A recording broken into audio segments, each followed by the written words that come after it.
ॐ श्री गणेशाय नमः। अतः श्रीमद्देवी भागवते द्वितीयः स्कन्धः प्रथमोऽध्यायः।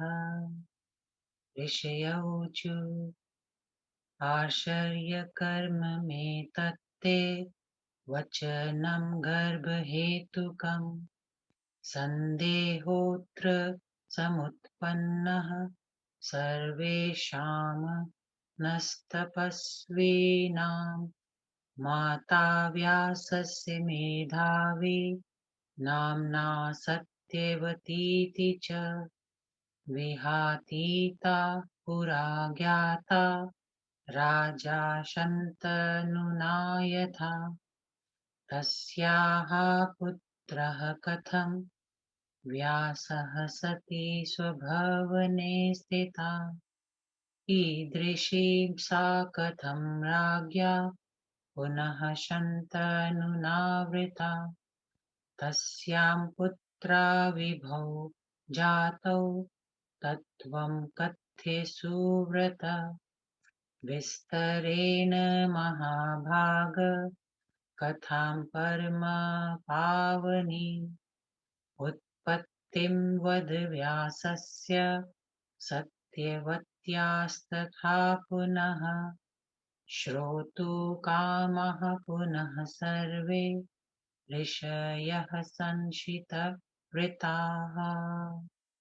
सूत उवाच प्रणमय परमां शक्तिं चतुर्वर्गप्रदायिनीम् आदिशक्तिं वदिष्यामि कथं पौराणिकीं शुभाम् यस्योच्चारणमात्रेण सिद्धिर्भवति शाश्वती व्याजेनापि हि बीजस्य वाग्भवस्य विशेषतः सम्यक् सर्वात्मना सर्वै सर्वकामार्थसिद्ध्यते स्मर्तव्या सर्वथा देवी वाञ्छितार्थप्रदायिनी राजोपरिचरो नाम धार्मिकः सत्यसङ्गरः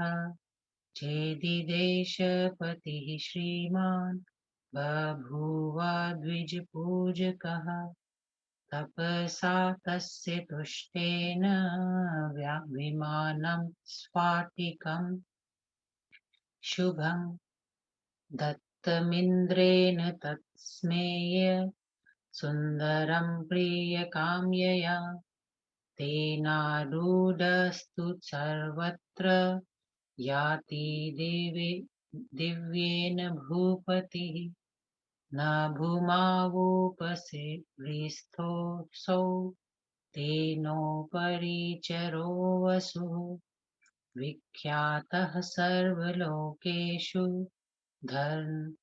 धर्मनित्यः स भूपतिः तस्य भार्या वरारोहा गिरिका नाम सुन्दरी पुत्राश्चास्य महावीर्याः पञ्चाशन्मितौजसः पृथग् देशेषु राजानः स्थापितास्तेन भूभुजा वसोस्तु पत्नीगिरिका कामान् काले न्यवेदयत् ऋतुकालमनुप्राप्ता सन्नाता पुनस्सवनेषु चे ततः पितरश्चैनमूचुर्जहि मृगानीति तच्छ्रुत्वा चिन्तयामास भार्या मृत्युमतीं तथा पितृवाक्यं गुरुं मत्वा कर्तव्यमिति निश्चितम् चचार मृगयां राजा गिरिकां मनसां स्मरन् वने स्थितः स राजर्षिश्चित्ते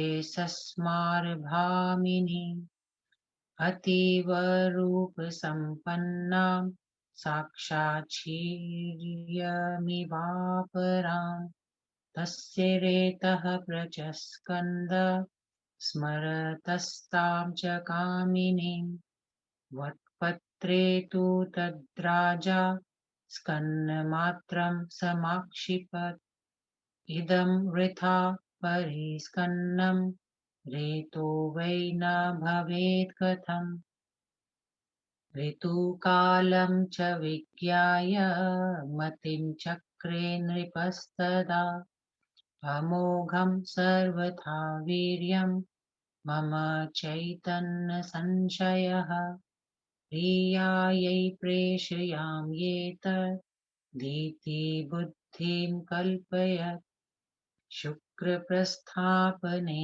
काले महिष्याः प्रसमीक्ष्य सः अभिमन्त्रायथ तद्वीर्यं वटपर्णपुटे कृतम् पार्श्वस्थं शनेन्माभाष्य राजोवाच द्विजं प्रति गृहाणेदं महाभाग गच्छ शीघ्रं गृहं मम मत्प्रीत्यर्थमिदं सौम्य गृहीत्वा त्वं गृहं नय गिरिकायै प्रयच्छाशु तस्यास्वार्तवमग्वै सूत उवाच इत्युक्त्वा प्रददौ पर्णं शयेनाय नृपस्तमः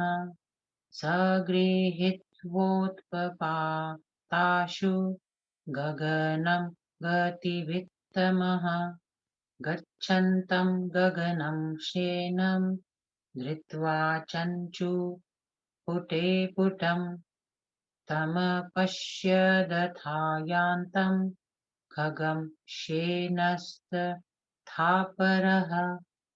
आमिषं स तु विज्ञाय शीघ्रं भयद्रवत्खड्गम् तुण्डयुद्धमथाकाशे तावुभौ सम्प्रचक्रुतः युध्यतोरपथद्रेतत् तश्चापि यमुनाम्भसि खगौ तौ निर्गतौ कामं पुटके पतिते तदा एतस्मिन् समये काचिद् दृका नाम चाप्सरा ब्राह्मणं समनुप्राप्तं सन्ध्यावन्दनतत्परम्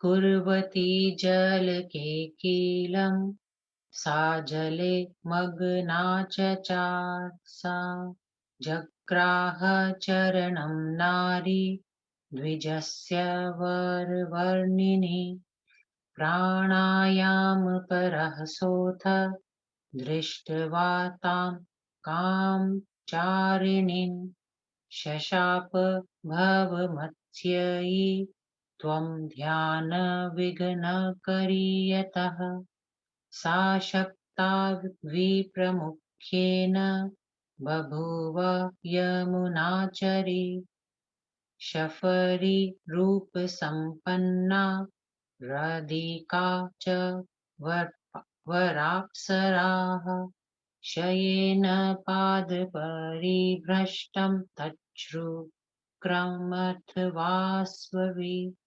जग्राह तरसा अभयेत्य साद्रिका मत्स्यरूपिणी अथ कालेन कीयता मत्स्ययीं तां मत्स्यजीवनः सम्प्राप्ते दशमे मासि बबन्धं तां मनोरमाम् उदरं विददाराशु सा तप्तस्या मत्स्यजीवनः युग्मं विनिसृतं तस्मा दुदरान्मानुषाकृति बालः कुमारः सुभगस्था तथा कन्या शुभानना दृष्ट्वा आश्चर्यमिदं सोऽथ विस्मयं परमं गतः। राज्ञे निवेदयामास पुत्रोद्भवौ तु झषोद्भवौ। राजापि विस्मयाविष्टः सुतं जग्राह तं शुभम्। स मत्स्यो नाम राजासौ धार्मिकः सत्यसङ्गरः। वसुपुत्रो महातेजाः पित्रातुल्यपराक्रमः। कालिकावसुना दत्ता तरसा जलजीविने। नाम्ना कालीति विख्याता तथा मत्स्योदरीति च। मत्स्यगन्धेति नाम्ना वै गुणेन समजायत। विवर्धमाना दासस्य गृहे सा वासवी शुभा। ऋषय ऊचु भद्रिका मुनिना शप्ता मत्स्ययी जाता वराप्सरा। विदारीता च दाशेन मृता च भक्षिता पुनः। किं बभूव पुनस्तस्या अप्सराया वदस्व तत्। शाप्स्यातं कथं सूत कथं स्वर्गमवाप्सा। सूतुवाच शप्ता यदा स मुनीना विस्मिता सम्बभूवः। स्तुतिं चकार विप्रस्य दीनेव रुदति तदा। दयावान् ब्राह्मणः प्राह तां तदा रुदतीं स्त्रियं। मा शोकं कुरु कल्याणि शापान्तं ते वदाम्यहम्। मत्क्रोधशापयोगेन मत्स्ययोनिं गता शुभे।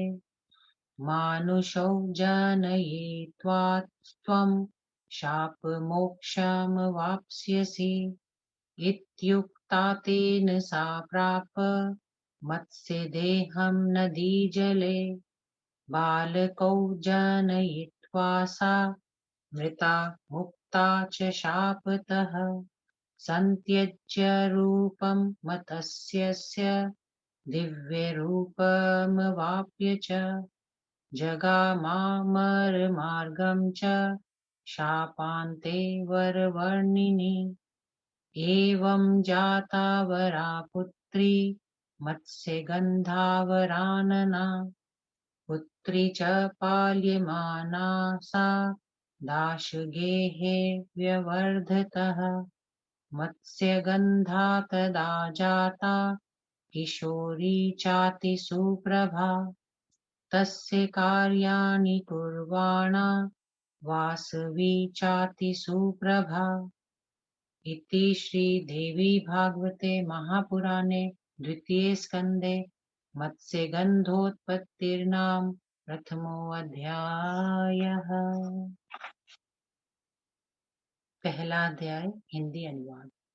मत्स्य तथा मत्स्यगंधा का जन्म वृतांत।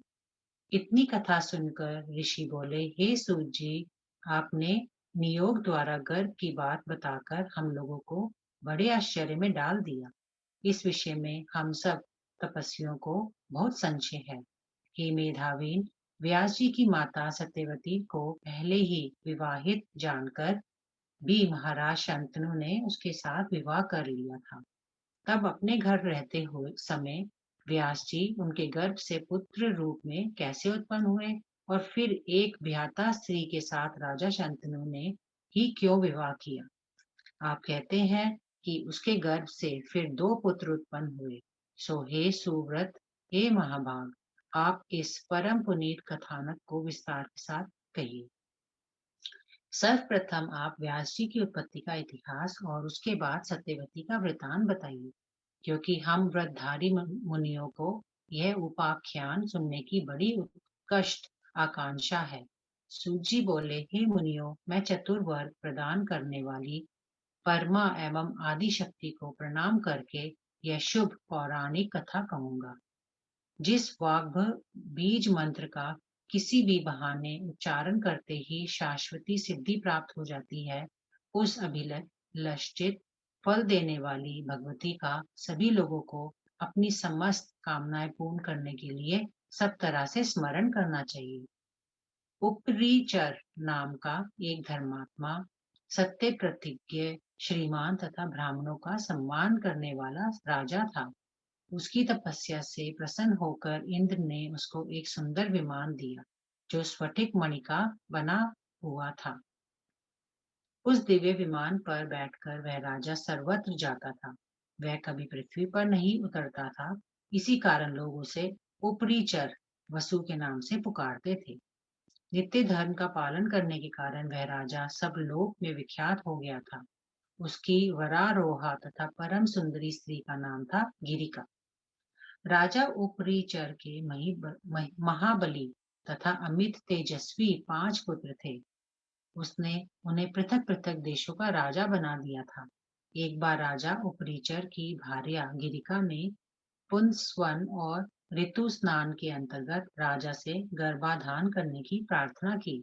उसी दिन राजा के पिता ने उसे आदेश दिया कि वह वन में जाकर श्राद्ध के योग्य मृगों को मार लाओ। यह आज्ञा सुनकर राजा को अपनी ऋतुमती स्त्री याद आई, किंतु पिता की आज्ञा को श्रेष्ठ मानकर वह मन ही मन गिरिका का स्मरण करता हुआ आखेट करने को चला गया। वन में पहुंचकर राजा उपरीचर अपने मन में साक्षात लक्ष्मी के समान अतिशय रूपवती पत्नी गिरिका का स्मरण करने लगा। इस प्रकार बार बार कामिनी का ध्यान करने से एकाएक उसका वीरपात हो गया। सखलित होते ही उस वीर्य को राजा ने एक बरगद के पत्ते पर रख दिया। राजा ने सोचा कि मेरा वीर्य अमोघ अव्यर्थ है और इसमें कोई संदेह नहीं है। फिर उसे अपनी ऋतुमती स्त्री का स्मरण आया, तो सोचा कि इसे अपनी रानी के ही पास क्यों न भेज दूं। भेजते समय राजा ने उस वीर्य को एक डोने में रखकर अपनी पत्नी का स्मरण करते ही उसका अभिमंत्रण किया और पास ही बैठे हुए एक शयेन बाज से कहा, हे पक्षी, तुम इसे लेकर शीघ्र मेरे घर चले जाओ। हे सौम्य, मेरी भलाई के लिए तुम इसे मेरी राजधानी गिरिका को दे देना, क्योंकि आज ही उसके ऋतु स्नान का दिन है। सूजी बोले। ऐसा कहकर महाराज ने उसे वह दोना दे दिया और द्रुतगामी बाज भी तत्काल आकाश मंडल में उड़ने लगा। चोंच में ले कोई वस्तु लेकर गगन मंडल में उड़ते हुए उस पक्षी को एक दूसरे बाज ने देख लिया। उसने समझा कि वह बाज चोंच में मांस खंड लिए जा रहा है। बस उसने तत्काल उस बाज पर आक्रमण कर दिया और उन दोनों पक्षियों में घमासान लड़ाई होने लगी। इस प्रकार युद्ध होने से वह वीर्य भरा हुआ दोना यमुना जी के जल में गिर गया और दोनों पक्षी दोना गिर जाने पर इधर उधर उड़ गए। उसी समय अद्रिका नाम की एक अप्सरा जल में खड़े होकर संध्या वंदन करते हुए एक ब्राह्मण के पास गई और जल क्रीड़ा करते करते उसमें डुबकी लगाकर उस ब्राह्मण का पैर पकड़ लिया। प्राणायाम परायण ब्राह्मण ने उस स्वेच्छाचारिणी की यह उद्दंडता देखकर शाप दे दिया कि कहाँ कि तूने मेरे ध्यान में विघ्न डाला है, इसलिए तू मछली हो जा। इस प्रकार शाप पाकर वह अद्रिका अप्सरी मछली होकर यमुना जी में विचरने लगी। उसी अवसर पर उस बाज के पदाघात से गिरा हुआ वीर्य भरा हुआ दोना बहता बहता उस मछली के सन्मुख पहुंचा और मत्स्य धारिणी अद्रिका अप्सरा ने उसे उदरस्त कर लिया। 10 महीने बाद एक मछुए ने उस सुंदरी मछली को जाल में फंसा लिया। उन धीवरों ने जब उसका पेट फाड़ा तो उसमें से मानव आकृति की एक जोडिया संतनी निकली। उन दोनों में एक सुंदर बालक था और दूसरी अतिशय रूपवती कन्या।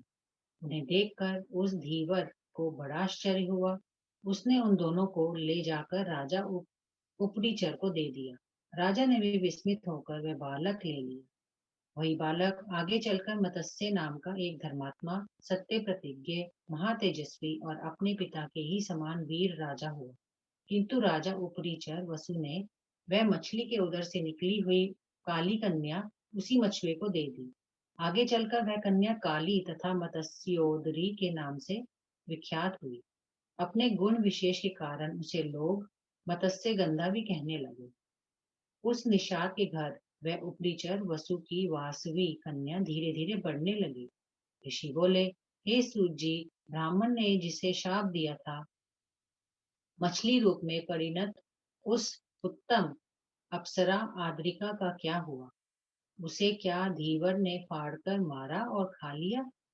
उस अप्सरा का क्या हाल हुआ, सो बताइए। हे सूत जी, उसे शाप की समाप्ति कैसे हुई और उसे पुनः स्वर्ग कैसे प्राप्त हुई? सूत जी बोले, जब मुनि ने शाप दिया तो उसे बड़ा दुख हुआ और वह दैन्य भाव से रोती हुई उस ब्राह्मण की स्तुति करने लगी। तब दयालु ब्राह्मण ने उस रोती हुई स्त्री से कहा, हे कल्याणी, तुम शोक मत करो, मैं तुम्हारे शापांत का उपाय बताता हूँ। हे शुभे, मैंने क्रुद्ध होकर जो शाप दिया है, उससे तुम मछली अवश्य होगी, किंतु कुछ ही समय बाद तुम्हारे उदर से एक जुड़वा मानव संतान उत्पन्न होगी। उसके होते ही तुम शाप से मुक्त हो जाओगी। तदनुसार वह मछली हुई और उन युगल संतनियों को उत्पन्न करके मर गई। उसी समय उसके शाप की अवधि भी समाप्त हो गई। शापांत में मत्स्य रूप त्याग तथा दिव्य रूप प्राप्त करके वह सुंदरी देवलोक को चली गई। उसके उदर से उत्पन्न सुंदर पुत्री मत्स्य गंधा पलती पुसती हुई निषाद के घर में बढ़ने लगी। किशोरावस्था में पहुंचने पर मत्स्य गंधा का रूप दिन दिन निखार पर आने लगा और वह रूपवती वसुकन्या वासवी निषाद के घरेलू कार्य में संलग्न हो गई। इति श्रीदेवी भागवते द्वितीय स्कंदे प्रथमो अध्याय। ओम श्री दुर्गा देवी नमः।